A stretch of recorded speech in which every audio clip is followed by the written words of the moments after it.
Ahmed Chowdhury Sadiq Ahmed Chowdhury AIDF MLA লড়া AIDF এটা communal দল সাদিক এটা কথা স্পষ্ট আমার দলত হিন্দু মুসলমান চলবে না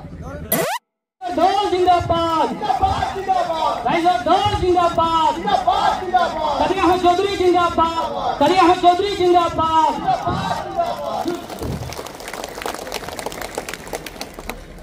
আমি আমার বর্তমানে যেটা আমরা স্টেটের যেটা সিচুয়েশন আছে বা আমরা ডিস্ট্রিক্টের আপনারা সবার উন্নতির লাগে আমরা স্টেটের লাগে আমরা দেশের লাগে আমি এই পদক্ষেপটা নিয়েছি আমি আমার নিজের ইচ্ছা মতে আমি আমার রাইজর দল আপনারা দল আমরা সবার দল ওটা সামিল হয়েছি সামনে বসে আছেন আমরা রকিব মহাশয় আমরা সবার সাথে পরিচিত আর উনি একমাত্র প্রতিবাদী কণ্ঠ আসামের মধ্যে আমরা দেখতে পেরেছি আর আরেকটা জিনিস হলো যে বিধানসভার বাইরে হোক বিধানসভার ভিতরে হোক রাজপথে হোক আর জেলার ভিতর থেকে খোলা চিঠি দিয়ে হোক আমরা সবার সামনে মেসেজ দিয়েছেন আমি মনে করি এটা আমাদের এসে পৌঁছেছে এবং আমরা ওই ওনার মেসেজটা গ্রামে গ্রামে নিয়ে পৌঁছাবো ওইটা বলে আমি বক্তব্য শেষ করবো আর জয় হোম রাইজর দল জিন্দাবাদ অখিল গরিব জিন্দাবাদ আজি আমার দলত যোগদান করেছে যুব নেতা কি নাম সাদিক আহমেদ চৌধুরী AIDF MLA লড়া AIDF এটা কমিউনাল দল হয় না তো মই সাদিকক সেইকাৰণে কৈছো সাদিকক আদৰি লৈছো কিন্তু সাদিক এটা কথা স্পষ্ট আমার দলত হিন্দু মুসলমান চলবে না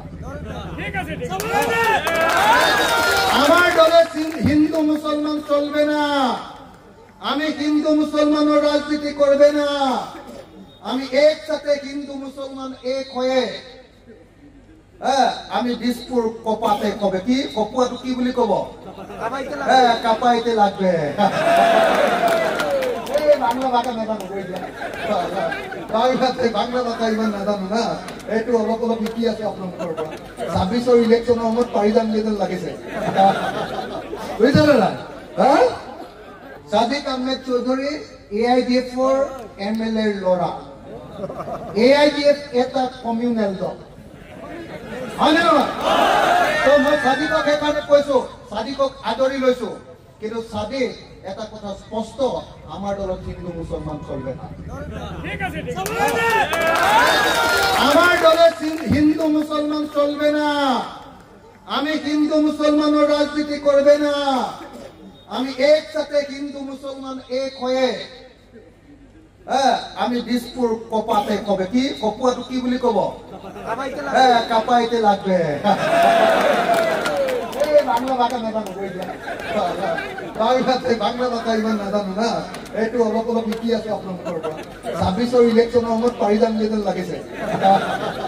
বুজিছে না